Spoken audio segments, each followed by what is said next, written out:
Magsitayo po ang lahat.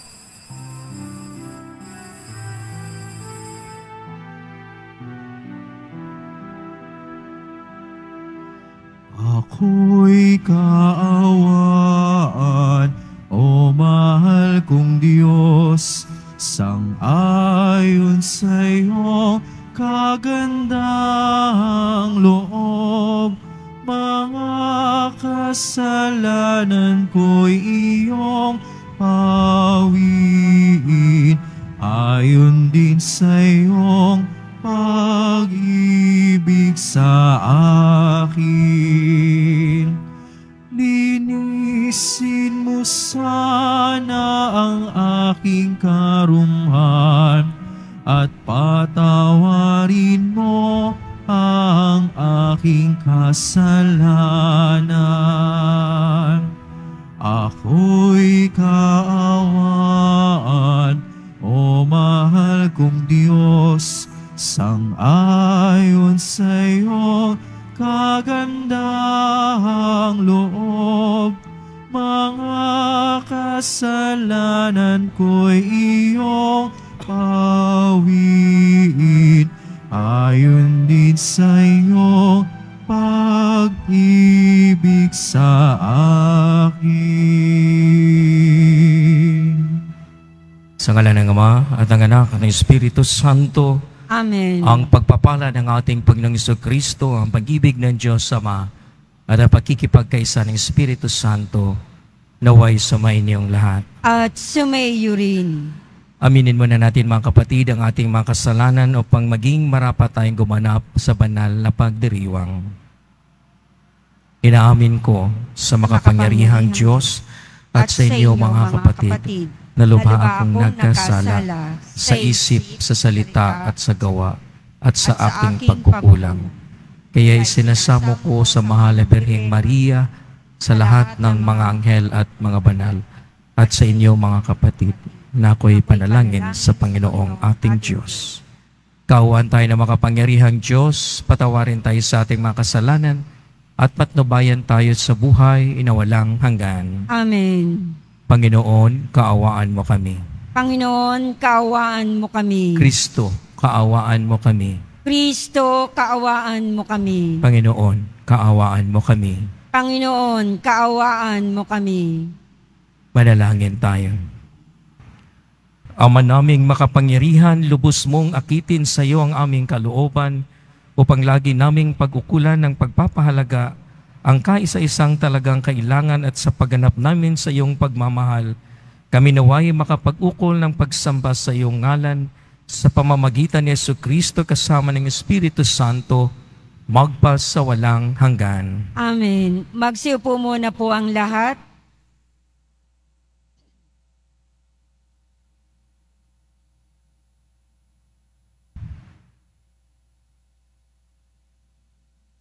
Pagbasa mula sa aklat ng Deuteronomio. Sinabi ni Moises sa mga tao, "Ngayon ay ibinigay nga sa inyo ng Panginoon ang mga tuntuning ito. Sundin ninyo ito ng buong puso't kaluluwa. Ipinahayag ninyo ngayon na ang Panginoon ang inyong Diyos. Lalakad kayo ayon sa kanyang daan. Susundin ang kanyang mga tuntunin at didinggin ang kanyang tinig. Ipinahayag naman niya sa inyo na kayo ay kanyang bayan, tulad ng kanyang pangako, at dapat ninyong sundin ang kanyang mga tuntunin. Palalakihin niya kayo higit sa ibang bansa upang maging kapurihan niya, karangalan at kadakilaan. At tulad ng sabi niya, kayo ay isang bansa na nakatalaga sa Kanya." Ang salita ng Diyos. Salamat sa Diyos.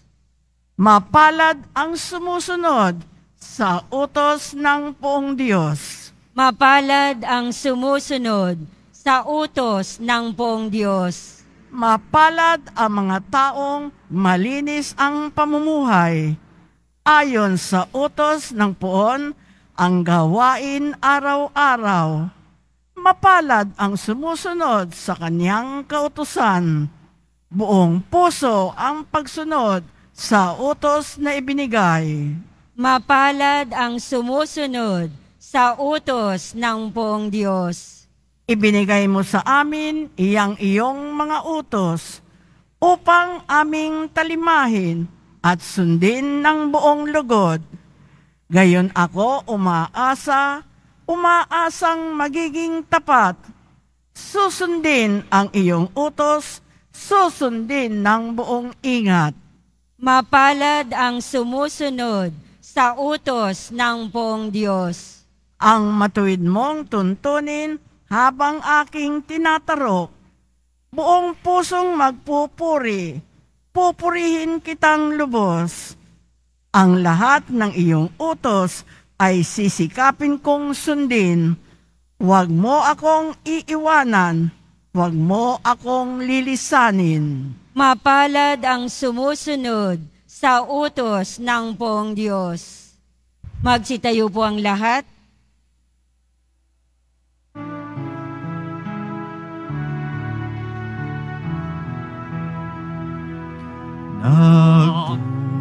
Nagpupuri kami sa'yo, Panginoong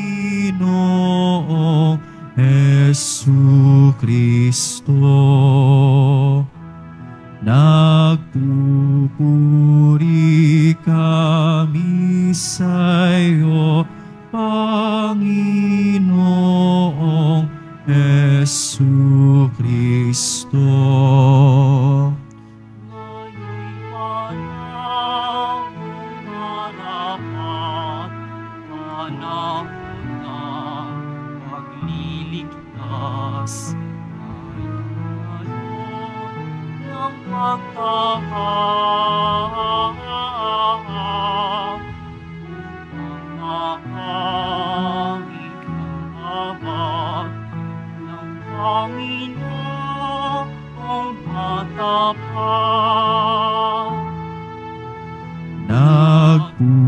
Nagpupuri kami sa'yo, Panginoong Jesucristo.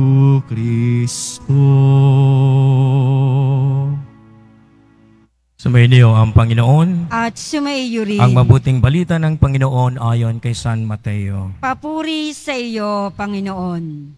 Noong panahong iyon, sinabi ni Jesus sa kanyang mga alagad, narinig na ninyong sinabi, ibigin mo ang iyong kaibigan at kaputan mo ang iyong kaaway.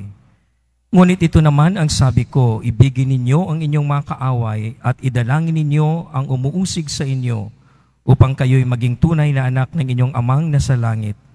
Sapagkat pinasisikat niya ang araw sa masasama at sa mabubuti ay pinapapatak niya ang ulan sa mga banal at sa mga makasalanan. Kung ang mga umibig sa inyo ang siya lamang ninyong iibigin, ano pang gantimpala ang inyong hihintayin? Hindi ba't ginagawa rin ito ng mga publikano? At kung binabati lamang ninyo ang inyong mga kapatid, anong magagawa ninyong higit kaysa iba? Ginagawa rin iyon ng mga hintil. Kaya dapat kayong maging ganap, gaya ng inyong amang nasa langit. Ang mabuting balita ng Panginoon. Pinupuri ka namin, Panginoong Hesukristo. Magsiupo po ang lahat. Pag maalala po natin ang ebanghelyong ito, may tatanong na naman siguro natin ng maigi at malimit sa ating sarili. Ito na naman, imposible, mahirap. O di kaya naman siguro, ano na naman kayong sabihin ni Father? At madali lang sabihin ang pag-ibig sa kaaway, pero mahirap gawin. Ang mga tanong sa ating sarili na tila bagang nagsasabi sa ating, ito na ako, ang hirap, wala akong magagawa.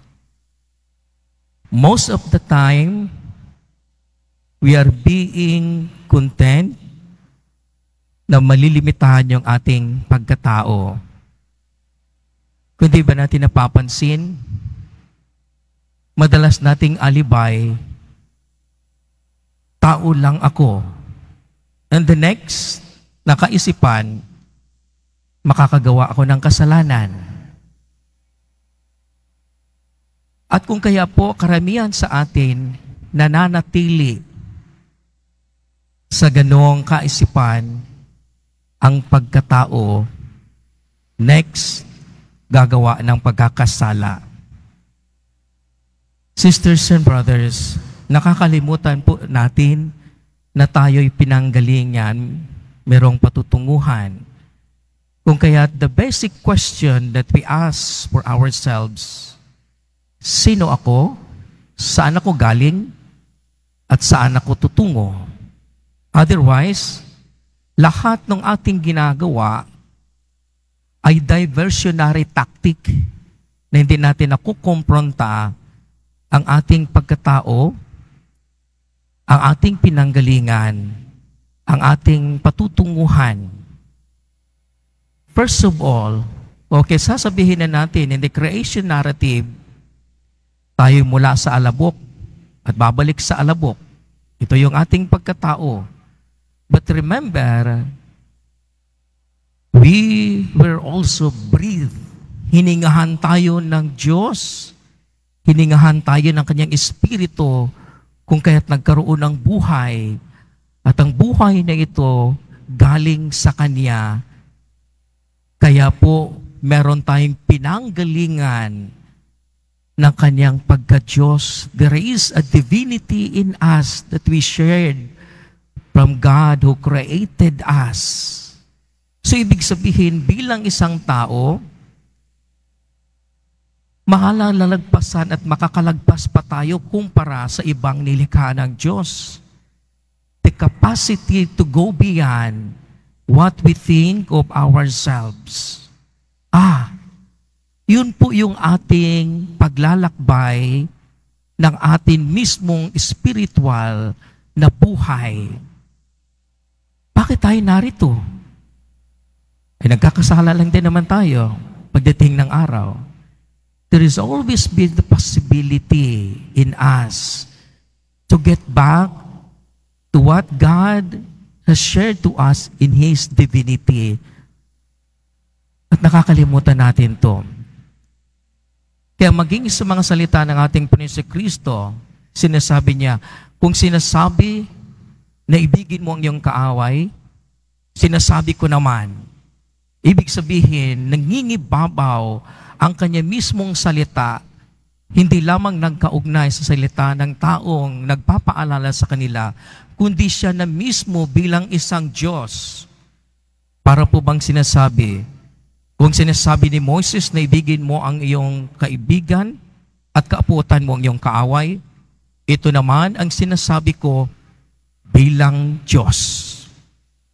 Ibigin mo ang iyong kaaway.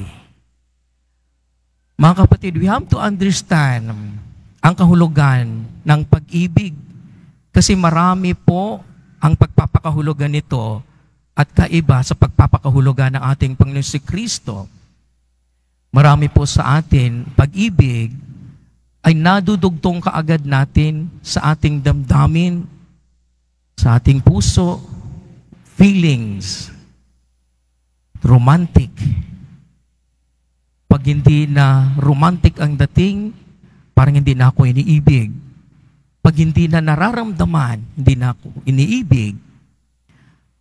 Ang pag-iisip po na tinutukoy ng ating Panginoon Kristo sa pagmamahal ay it is not just feeling, but it's actually whole of our being, our mind, our hearts, our feelings, and the whole of our body.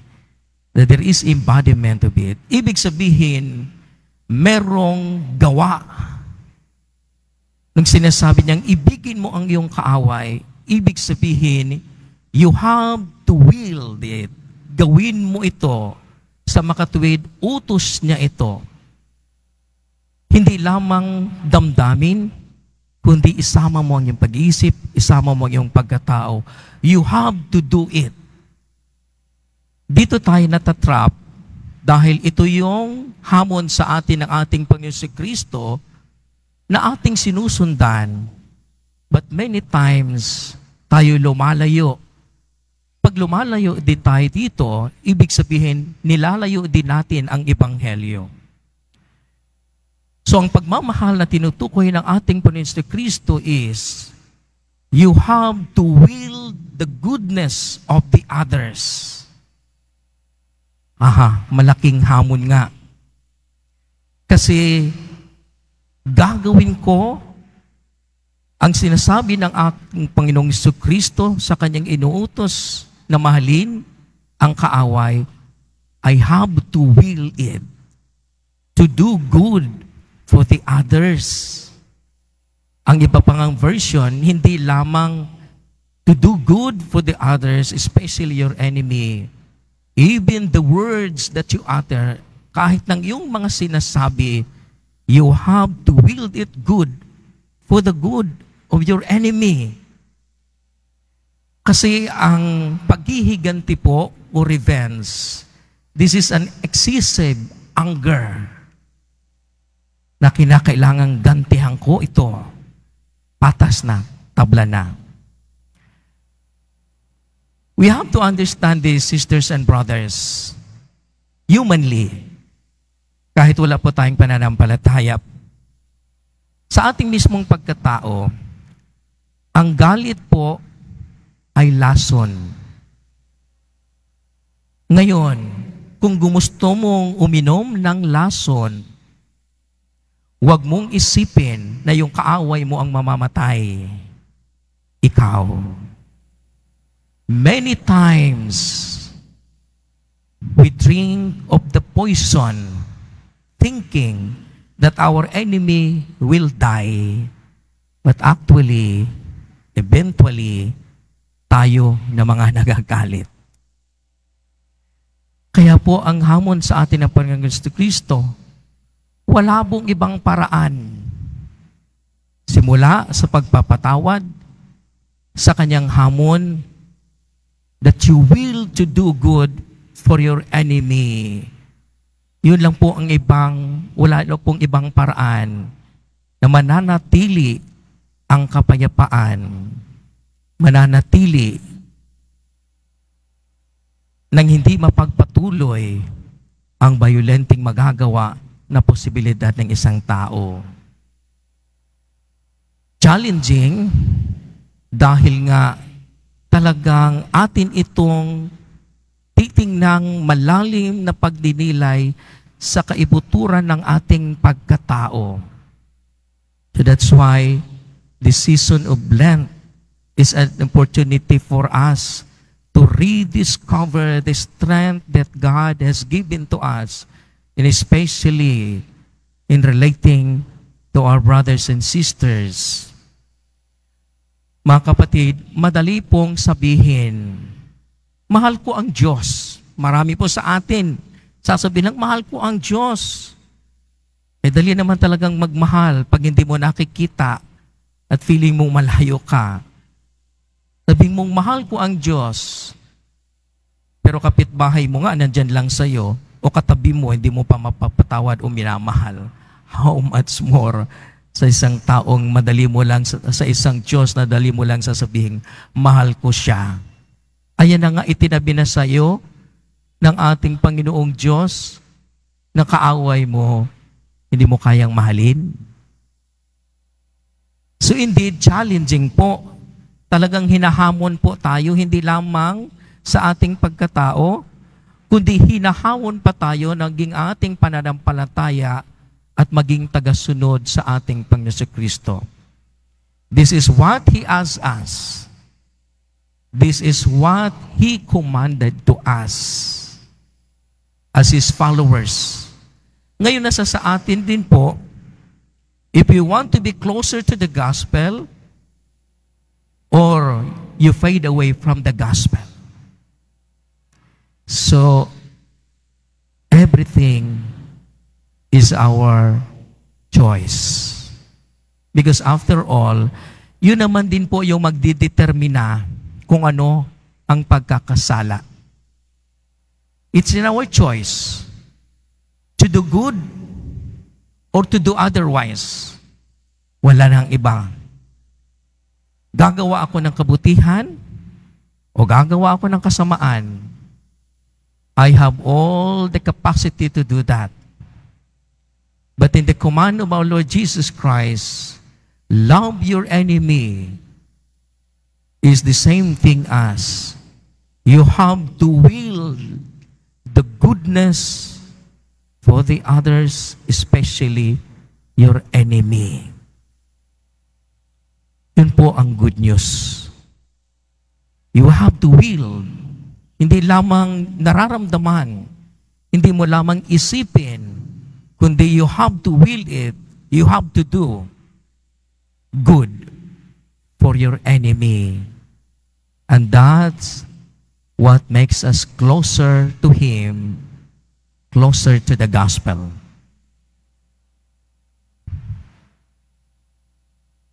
Magsitayo po ang lahat.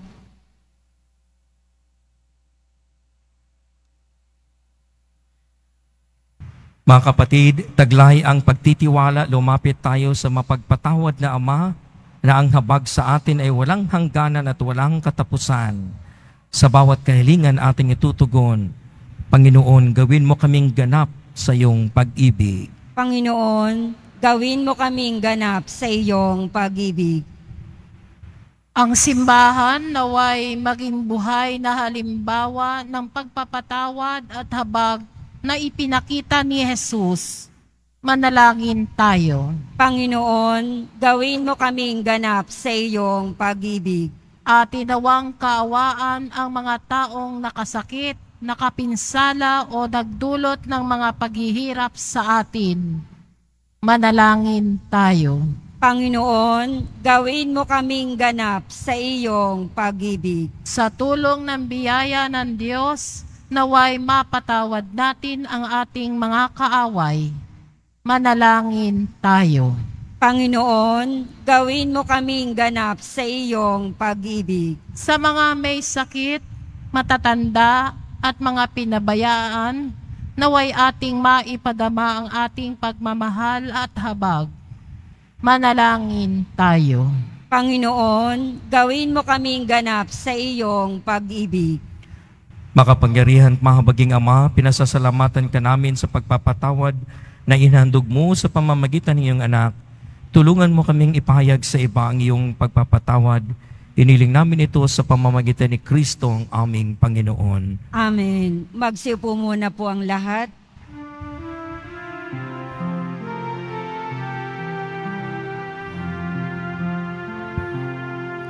Sa iyo, Ama, aming handog ang tinapay at alak na ito, handog ng iyong bayang sumasamo,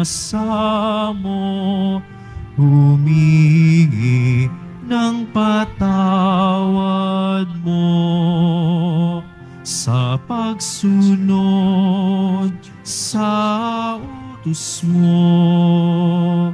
Nalulugod akong labis, di masukat ang galak ko, pagkat aking iniibig. Sa'yo, Ama, aming handog ang tinapay at alak na ito, handog ng iyong bayang sumasamo, humingi ng patawad mo. Magsitayo po ang lahat. Manalangin kay mga kapatid upang paghain natin ay kalugdan ng Diyos samang makapangyarihan sa lahat. Tanggapin nawa ng Panginoon itong paghahain sa iyong mga kamay, sa kapurihan niya at karangalan, sa sa ating kapakinabangan at sa buong sambayanan niyang banal. Ama naming lumikha, ang pinagdiriwang naming banal na paghahain ay maganap nawa sa ikapagpapatawad ng mga kasalanan at magpagintapat na kami maging katambal sa pag-aalay ng iyong anak na aming tagapamagitan kasama ng Espiritu Santo magpa sa walang hanggan. Amen. Sumainyo ang Panginoon. At sumaiyo rin. Itaas sa Diyos ang inyong puso at diwa. Itinaas na namin sa Panginoon. Pasalamatan natin ang Panginoong ating Diyos. Marapat na siya ay pasalamatan. Ama naming makapangyarihan, tunay ngang marapat na ikaw ay aming pasalamatan sa pamamagitan ni Jesucristo na aming Panginoon. Sa pagpapakasakali mong kami bubuti, isinugo mo sa Jesucristo upang pangunahan kami. Bilang pagsunod sa iyong atas na bigay, ipinahayag ng iyong anak ang iyong kalooban na ang mga api tukha ay kanyang damayan. Ngayon na iyong inahandog ang pagkakataong aming maisaloob, ang kanyang ganap at kusang paglilingkod upang sa iyo lagi kaming makasunod. Kaya kaisa ng mga anghel na nagsisiawit ng papuri sa iyo nang walang humpay sa kalangitan, kami nagbubunyi sa iyong kadakilaan. Santo, Santo, Santo, Panginoong Diyos ng mga hukbo, napupuno ang langit at lupa ng kadakilaan mo. O sana sa kaitaasan, pinagpalang na paririto sa ngalan ng Panginoon. O sana sa kaitaasan, magsilud po ang lahat. Ama naming banal, ikaw ang bukal ng tanang kabanalan, kaya sa pamamagitan ng iyong Espiritu, gawin mong banal ang mga kaloob na ito upang para sa amin magiging katawan at dugo ng aming Panginoong Jesucristo. Bago niya pinagtiis ang kusang loob na maging handog, ginawakan niya ang tinapay, pinasalamatan kanya, pinaghati-hati niyo na tinabot sa kanyang mga alagad at sinabi, tanggapin ninyong lahat ito at kanin, ito ang aking katawan ihahandog para sa inyo.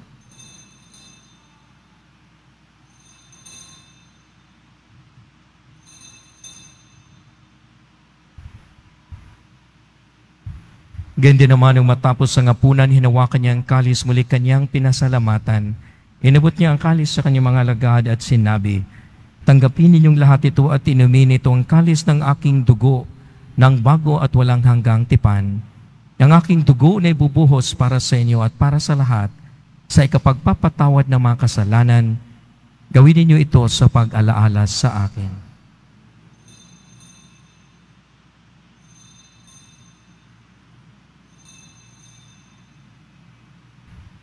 Magsitayo po ang lahat. Ipagbunyi natin ang misteryo ng ating pananampalataya. Si Kristo ay namatay, si Kristo ay nabuhay, si Kristo ay babalik sa wakas ng panahon. Ang mga ginagawa namin ngayon ng pag-alaala sa pagkamatay at muling pagkabuhay ng iyong anak, kaya tinaalay namin sa iyo ang tinapay na nagbibigay buhay at ang kalis na nagkakaloob ng kaligtasan. Kami nagpapasalamat dahil kami ang minarapat na tumayo sa harap mo para maglingkod sa iyo. Isinasamo namin kami magkasalo-salo sa katawan at dugo ni Kristo ay mabuklod sa pagkakaisa sa pamamagitan ng Espiritu Santo.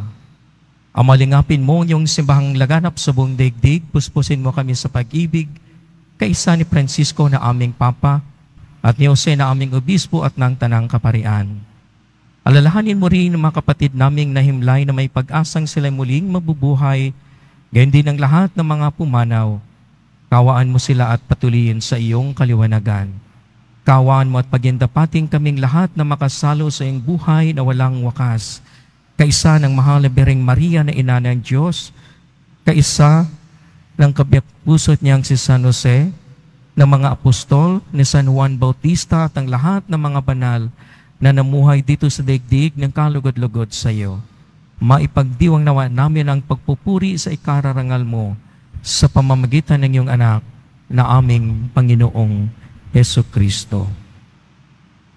Sa pamamagitan ni Kristo, kasama niya at sa Kanya, ang lahat ng parangal at papuri ay sa iyo, Diyos Amang makapangyarihan, kasama ng Espiritu Santo, magpa sa walang hanggan. Amen.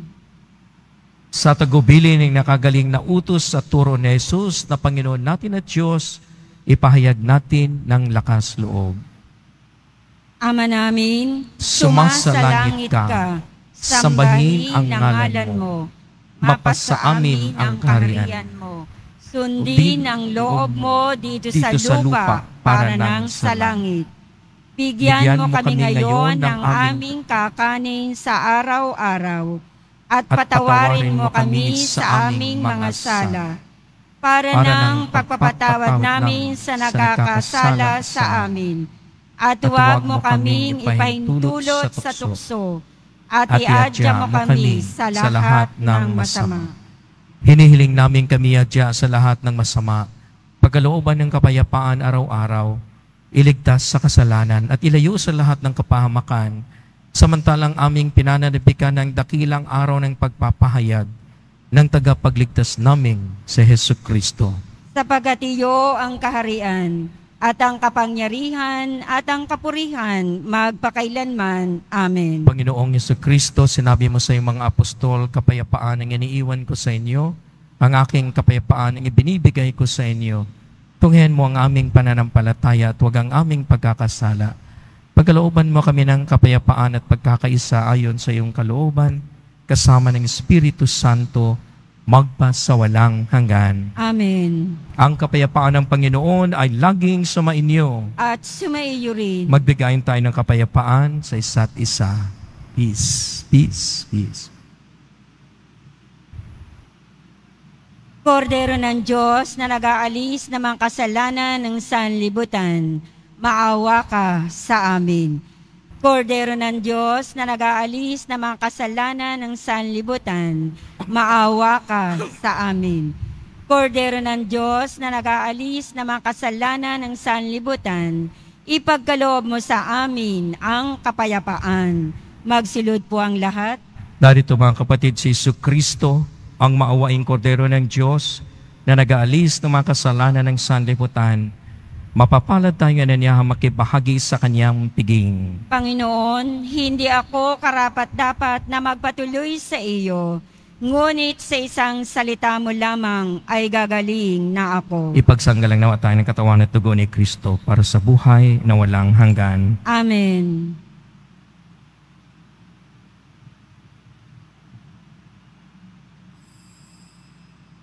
Para sa lahat ng tatanggap ng banal na komunyon, sasagot po tayo ng amen. Pagkasabi ng pari o ng lay minister ng katawan ni Kristo at isubo agad sa bibig. Bago umalis sa harapan ng pari o lay minister, sumunod po tayo. Maraming salamat po.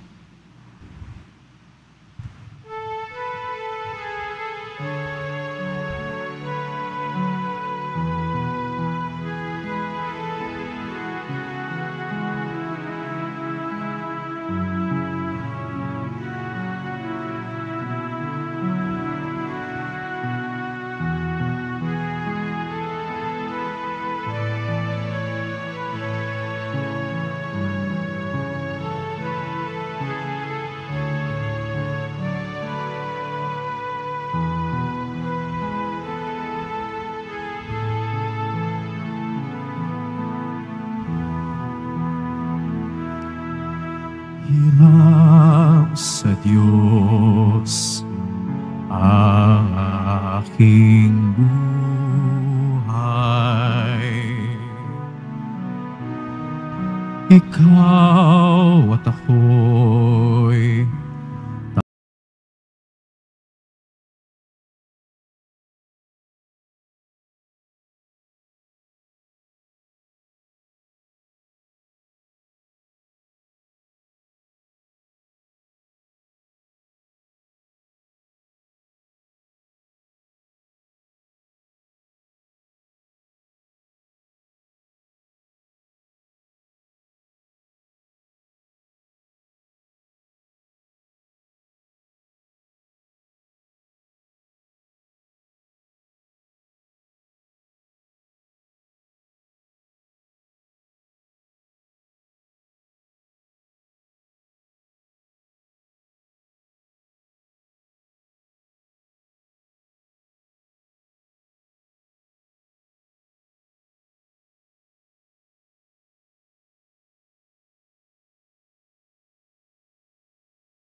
Ligaya ko na ako'y isilang pagkat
Announcement.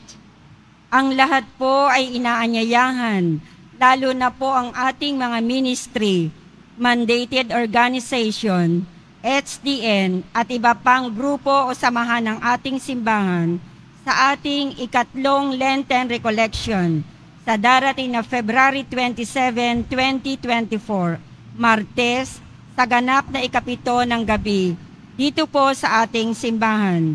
Ang ating tagapagsalita sa araw na ito ay si Reverend Father Dave Concepcion, Mission Station Priest, Santo Niño de Paz Chapel, Greenbelt, Makati City, na may temang Poong Jesus Nazareno sa mukha ng kapwa, Series 3, Nangungulila.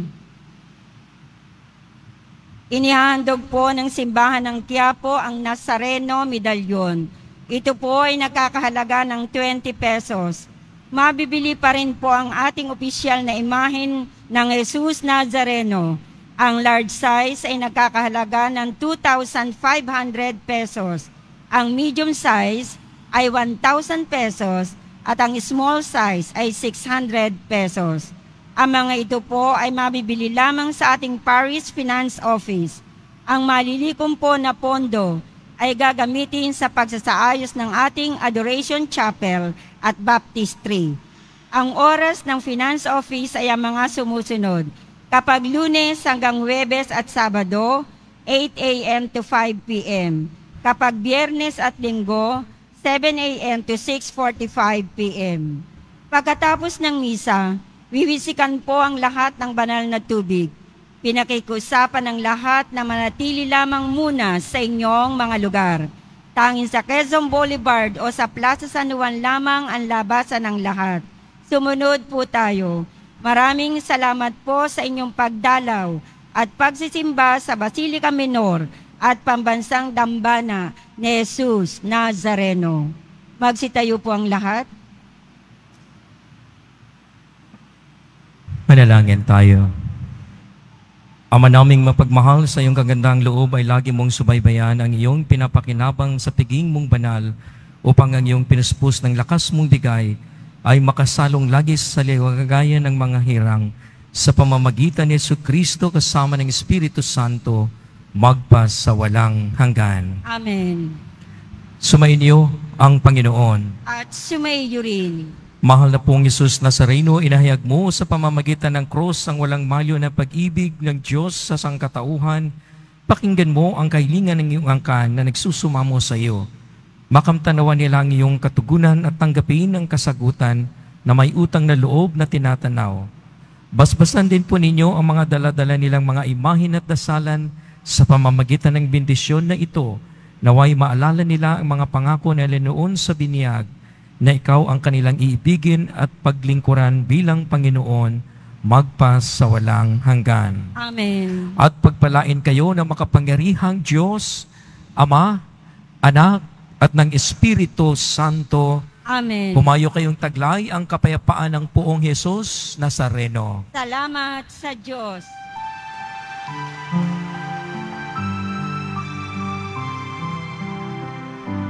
Nuestro Padre Jesus Nazareno, sinasamba ka namin,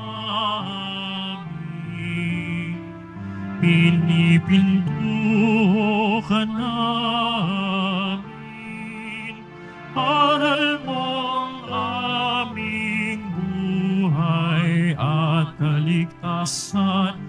Nuestro Padre Jesus Nazareno, iligtas mo kami sa kasalanan.